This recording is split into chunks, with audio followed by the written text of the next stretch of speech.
सोचो जब आपका स्कूल खुले और आपका सिलेबस आधे से ज्यादा कंप्लीट हो चुका हो तो आपको कितना कॉन्फिडेंस फील होगा। कैसे आपको एक ऐसी फीलिंग आएगी कि ये टीचर जो कराने वाले हैं या जो टीचर करा रहे हैं वो तो ऑलरेडी मेरा हो चुका है। देन जब टीचर आपको वो चीज कंटिन्यूअसली कराएगा तब आपको बहुत ही इजी फील होगा। टॉपर ऐसे नहीं बन जाते हैं, टॉपर डेली पढ़ने से कंसिस्टेंसी से टॉपर बनते हैं। ऐसा नहीं होता कि हमने आज एक दिन पढ़ लिया कल हमने नहीं पढ़ा तो हम टॉपर बन जाएंगे, ऐसा बिल्कुल भी पॉसिबल नहीं है। तो आज मैं आप लोगों को बताने वाली हूँ 9 to 10 समर वेकेशन आपका पढ़ चुके हैं, आप लोग अभी बिल्कुल भी फ्री हैं। तो अभी आप क्या करें, आपको अपना एक सिंपल रूल को फॉलो करना है, एक टारगेट बनाना है जिसमें आप लोगों को सेटअप करना है जून एंड तक आपको 50% अपना सिलेबस बिल्कुल कंप्लीट कर लेना है। जरूरी नहीं है आपको 50% यहाँ पर कंप्लीट हो, आप 25% भी अपना कंप्लीट कर सकते हैं। कुछ बच्चे ऐसे होंगे जो अपना 100% भी कंप्लीट कर सकते हैं। देन यहाँ पर कुछ हमारे बेसिक रूल और सिंपल रूल्स हैं, पहले हम उनको समझेंगे। रोज सिर्फ 3 से 4 घंटे हमें पढ़ाई करनी है, ज्यादा टाइम हमें पढ़ाई बिल्कुल भी नहीं करनी है। हर दिन एक चैप्टर या फिर एक टॉपिक को कंप्लीट करना है। ऐसा नहीं होना कि आपने आज एक चैप्टर ले लिया, आपने एसएसटी का कोई चैप्टर ले लिया, साथ साथ आप उसमें अपना मैथ का भी चैप्टर ले रहे हैं, साइंस का भी ले रहे हैं, ऐसा बिल्कुल भी नहीं करना। आपको अपने अकॉर्डिंग पढ़ाई करनी है कि आज मुझे इस चैप्टर के कितने टॉपिक करना है, कल मुझे कितने टॉपिक करना है, इसके अकॉर्डिंग आपको पढ़ाई करनी है। संडे आप बिल्कुल भी चिल करेंगे, आप संडे वाले दिन बिल्कुल भी पढ़ाई नहीं करेंगे, क्योंकि संडे वाले दिन हमारे माइंड में एक चीज होती है कि आज तो मैं फ्री हूँ, आज मैं बिल्कुल नहीं पढ़ूंगा। तो संडे जब तक आपका जून चल रहा है आपको संडे में पढ़ाई नहीं करनी है।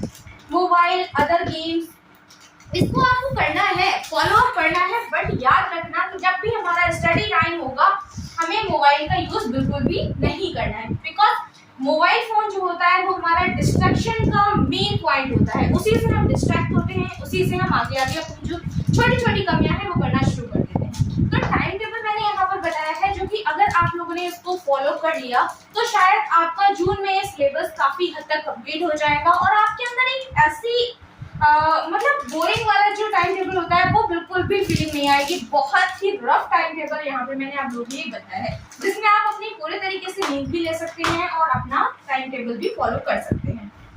आपको क्या करना है, मॉर्निंग में 9 से 10 तक अपनी मैथ या साइंस एक सब्जेक्ट को चूज करना है। चाहे आप मैथ पढ़ लें या आप साइंस पढ़ लें, वो आपके ऊपर डिपेंड करता है कि आपको आज क्या पढ़ना है, कल आपको क्या पढ़ना है। देन नेक्स्ट आता है आपका 10 से 10:30, यहाँ पर आपको मिल रहा है ब्रेक। उस ब्रेक में आपको बिल्कुल भी पढ़ाई नहीं करनी है, पूरा टाइम आपको फ्री रहना है, यहाँ पर आपको कुछ भी नहीं करना है। 10:30 से 11:30 यहाँ आप अपनी इंग्लिश की पढ़ाई कर सकते हैं, हिंदी की पढ़ाई कर सकते हैं।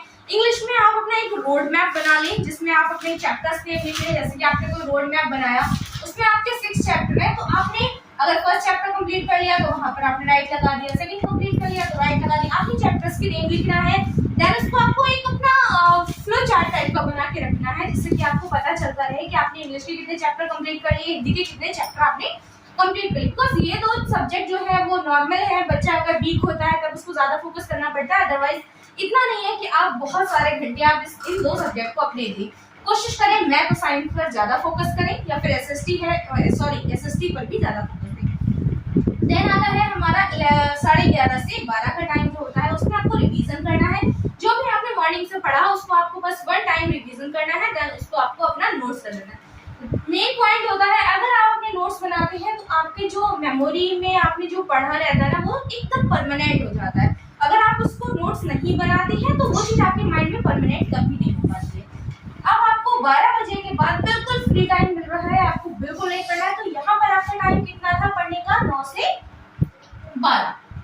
9 से 12 सिर्फ आपने पढ़ना है, उसके अलावा आपको बिल्कुल भी नहीं पढ़ना है।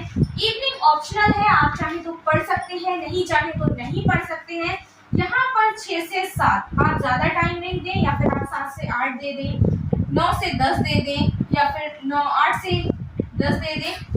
8 से 9 वो आपके ऊपर ऑप्शनल है, आप चाहे तो कर सकते हैं, नहीं चाहे तो नहीं कर सकते हैं। अगर आप उसमें बैठ रहे हैं पढ़ने के लिए तो एसएसटी या फिर कोई भी वीक सब्जेक्ट, जैसे कि आपके पास अगर 12th वाले स्टूडेंट हैं तो फिजिक्स केमिस्ट्री ले लें, 9th 10th वाले हैं तो एसएसटी ले लें, मैथ ले लें, साइंस ले लें, इस सब्जेक्ट को यहाँ पर आप कर सकते हैं। अगर आपने इस टाइम टेबल को फॉलो अप कर लिया तो उम्मीद है कि आपकी जून के अंदर आपका सारा भी जितना भी सिलेबस है 50% तो कवर हो ही जाएगा, बाकी आपका जो 50% रहेगा वो आपका स्कूल ओपन होने के बाद में वहाँ पर आप उसको 100% कंप्लीट कर सकते हैं। जो भी टॉपर होता है वो भी डेली पढ़ता है, थोड़ा थोड़ा पढ़ता है, तभी वो अपने आप को उस लेवल तक पहुंचा पाता है। वरना आप अगर सोचिए एग्जाम से कुछ दिन पहले, हम 30 दिन पहले पढ़ाई शुरू करें तो आप इतना नहीं कर पाते हैं। कोशिश करें कि अभी से करें और अपना एक्सपीरियंस लेते रहें कि आज मैंने कितना लर्न किया, कल मैं कितना लर्न करूंगा, तो शायद आप उसको बेहतर कर पाएंगे।